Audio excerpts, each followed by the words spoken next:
வேற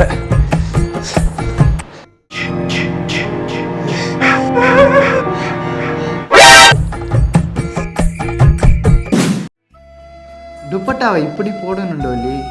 ஏதோ பொண்ணுங்களுக்கு சப்போர்ட் பண்ணுறனால நீங்கள் தப்பிச்சிங்க.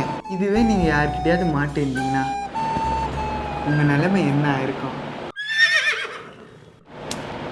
நான் இது வரைக்கும் யாரையும் கொன்னதில்லை. சாலா, உன் தொண்டையை கடிச்சு துப்பாமல் நான் உன்னை விட மாட்டேன்.